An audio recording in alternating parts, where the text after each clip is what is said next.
ষষ্ঠ শ্রেণীর আমরা যদি 163 নম্বর পৃষ্ঠার দ্বিতীয় নং প্রশ্নের সমাধান করাই, তাহলে দেখা যাবে যে লেখা আছে প্রক্রিয়া চিহ্ন ব্যবহার করে নিচের সম্পর্কগুলো বীজগণিতীয় রাশির মাধ্যমে প্রকাশ করো। প্রক্রিয়া চিহ্ন ব্যবহার করে অর্থাৎ প্রক্রিয়া চিহ্নগুলো কি কি আমি যদি এখানে লিখে দিই, প্রক্রিয়া চিহ্ন আমরা এটাকে দিতে পারি ভাগ, গুণ, যোগ, বিয়োগ। অর্থাৎ প্রক্রিয়া চিহ্ন ব্যবহার করে নিচের সম্পর্কগুলো বীজগণিতীয় রাশির মাধ্যমে প্রকাশ করো। তাহলে আমি প্রক্রিয়া চিহ্ন কি বলছি, এখানে বলছে প্রক্রিয়া চিহ্ন ব্যবহার করে। তাহলে প্রক্রিয়া চিহ্ন আমরা এই চারটাকে বলতে পারি ভাগ, গুণ, যোগ, বিয়োগ। তাহলে এখন যদি আমি এটাকে সমাধান করি, দেখা যায় যে 1 নং প্রশ্নে বলা আছে যে x এর 5 গুণের সাথে y এর 4 গুণ যোগ। আর আমরা জানি যোগ হলে সাথে শব্দটা উল্লেখ থাকে অথবা সাথে থাকলে যোগ হয়। তাহলে এখানে যদি আমি সমাধান করি, তাহলে এখানে আমি একটু দেখি x এর 5 গুণের সাথে, তাহলে আমরা জানি সমাধান x এর 5 গুণ সমান সমান x গুণ 5 সমান সমান 5x। y এর 4 গুণ, তাহলে y এর 4 গুণ, আমি এটাকে সংখ্যা লিখে দিই, 4 গুণ সমান সমান y গুণ 4, 4y। 4 গুণের সাথে যোগ, সুতরাং এখানে বলছে বীজগণিতীয় রাশির মাধ্যমে প্রকাশ করো। সুতরাং এখানে আমি প্রশ্ন লিখব বীজগণিতীয় গাণিতীয় রাশি হলো 5x প্লাস 4y। এটা হলো আমার অ্যান্সার। অর্থাৎ এখানে প্রশ্ন করছে যে বীজগণিতীয় রাশির মাধ্যমে প্রকাশ করো, বীজগণিতীয় রাশির মাধ্যমে প্রকাশ করো। তাহলে আমার এখানে বীজগণিতীয় রাশিটি হলো, আমরা যদি এভাবে লিখি 5x প্লাস 4y, যেহেতু যোগ বলছে এর জন্য আমি এখানে কেন যোগ দিলাম, এখানে বলছে যে আমার x এর 5 গুণের সাথে y এর 4 গুণ যোগ, তাহলে আমি x এর 5 গুণের সাথে y এর 4 গুণ যোগ। এই হলো আমাদের 1 নং প্রশ্নের সমাধান। এখন আমরা যদি পরের প্রশ্নটা দেখি, একটি সংখ্যার দ্বিগুণ থেকে অপর একটি সংখ্যার 3 গুণ বিয়োগ। একটি সংখ্যার দ্বিগুণ থেকে অপর একটি সংখ্যার 3 গুণ বিয়োগ। তাহলে আমি 1 নংটা মুছে দিলাম, এরপরে দ্বিতীয় নং যদি প্রশ্নের সমাধানটা আমি এখানে করাই, 2 নং প্রশ্ন আমি এখানে লিখে দিই।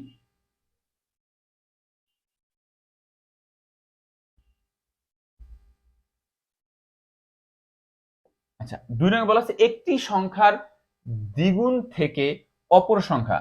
এখানে একটা সংখ্যা আর একটি সংখ্যা, এই দুটি সংখ্যা ভিন্ন হবে, কারণ একটি যা ধরবা এর অপরটি মানে ভিন্ন, এটা আর এটা ভিন্ন হতে হবে, যেহেতু অপর বলা আছে।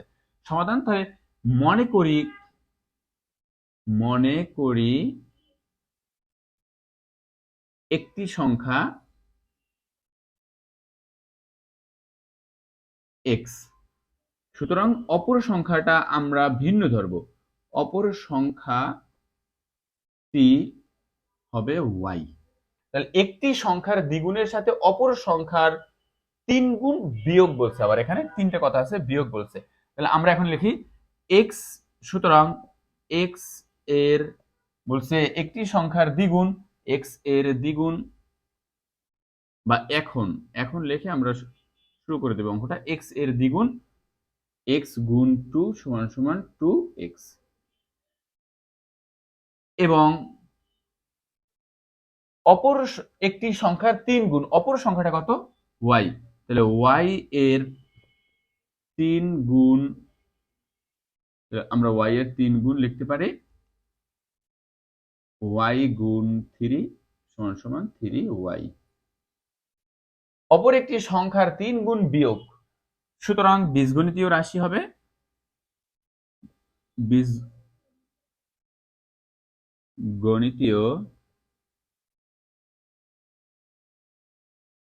রাশি বিয়োগ, যেহেতু বলছে এটা থেকে আমার এটা কি করতে হবে, বিয়োগ 2x মাইনাস 3y। এই হলো আমাদের দ্বিতীয় নং প্রশ্নের উত্তর। অর্থাৎ এখান থেকে আমার এতটুকু। আবার যদি আমি একটু রিপিট করি, একটি সংখ্যার দ্বিগুণ থেকে অপর সংখ্যার 3 গুণ বিয়োগ। তাহলে মনে করি একটি সংখ্যা x, অপর সংখ্যাটা y। তাহলে একটি সংখ্যার দ্বিগুণ 2x এবং অপর একটি সংখ্যা y, y এর 3 গুণ 3y। সুতরাং বীজগণিতীয় রাশির মাধ্যমে প্রকাশ করতে বলছে, এখানে বীজগণিতীয় রাশির মাধ্যমে প্রকাশ করো। সুতরাং বীজগণিতীয় রাশি হলো, তাহলে আমি এখানে লিখে দিই, সুতরাং বীজগণিতীয় রাশি হলো 2x মাইনাস 3y।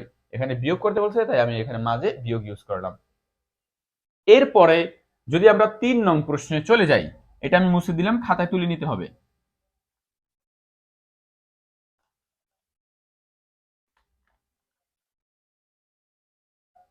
আমি যদি 3 নং প্রশ্নটা দেখি, আমি এটা মুছে দিই। 3 নং অর্থাৎ স্বপ্না দোকান থেকে প্রতি ডজন কমলা x টাকা দরে ক্রয় করলো। আমি 2 নং এখান থেকে মুছে দিলাম এগুলো একটু। 3 নং প্রশ্নের সমাধান যদি দেখি, স্বপ্না দোকান থেকে প্রতি ডজন কমলা x টাকা, আর এখানে বলা আছে প্রতি ডজন। কিন্তু আমার উত্তরে কি চাইছে? উত্তরে 1 হালি কমলা। স্বপ্নার দোকান থেকে 1 ডজন কমলা x টাকায় কিনছে। 1 ডজন আমরা জানি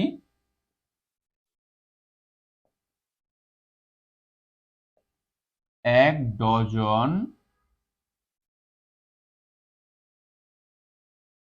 সমান 12টি।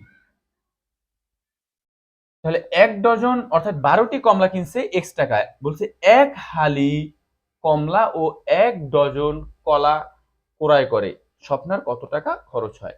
তাহলে 1 ডজনের দাম যদি হয় x টাকা, তাহলে 1 হালির দাম কত? তাহলে আমরা লিখতে পারি, এখানে যেহেতু বলা আছে প্রতি ডজন কমলা x টাকা, তার মানে 12টি, এক প্রতি ডজন মানে 12টি। তাহলে 12টি কমলা x টাকা, এক আর হচ্ছে একটা লিখতে হবে 1 হালি, এটা আমি একটু উল্লেখ করে দিই, সমান সমান 4টি। 1 হালি 4টি। আর আমাকে বের করতে বলছে 1 হালি কমলার দাম।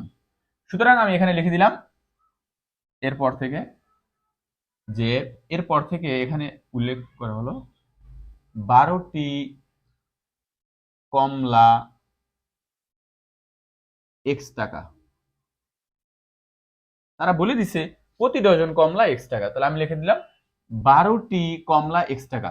সুতরাং একটি কমলার দাম x বাই 12।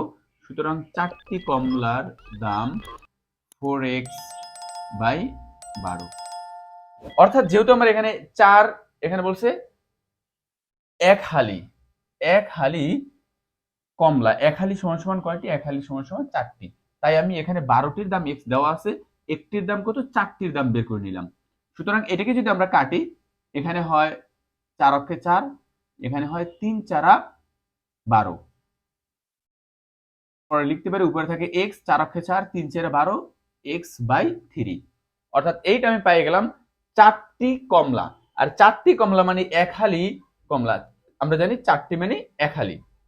এরপরে এবং বলা আছে প্রতি হালি, এখান থেকে এখানে বলা আছে প্রতি হালি কলা y টাকা, প্রতি হালি কলা y টাকা। কিন্তু বের করতে বলছে 1 ডজন, 1 ডজন মানে 12টির বের করতে হবে। আর প্রতি হালি মানে 4টি, 4টির দাম দেওয়া আছে y টাকা। তাহলে আমি লিখি 4টি কলার দাম y টাকা। সুতরাং একটি কলার দাম অবশ্যই কম হবে y বাই 4। এখানে যেহেতু বলছে আমার 1 ডজন মানে 12টি, সুতরাং আমি 12টির কলার দাম বের করব। 12টি কলার দাম অবশ্যই একটার চেয়ে বেশি হবে। তাহলে এখানে যদি আমরা গুণ করে দিই 12y বাই 4, তাহলে এটাকে যদি কাটাকাটি করি 4 অক্ষে 4, আর এখানে 3 4 12। সুতরাং 3y কে 1 দ্বারা ভাগ করলে হয় 3y। এখানে আছে 3y। আচ্ছা, সংখ্যাটা আমি না কাটি, তাহলে আমি জানি এখানে 1 ডজন কলার দাম 3y টাকা, 1 হালি কমলার দাম x/3 টাকা।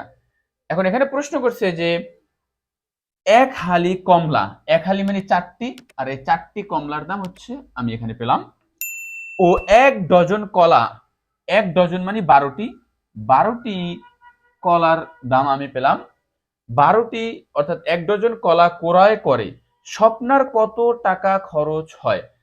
এটা ছিল তার কমলার খরচ, এটা হচ্ছে তার কলার খরচ।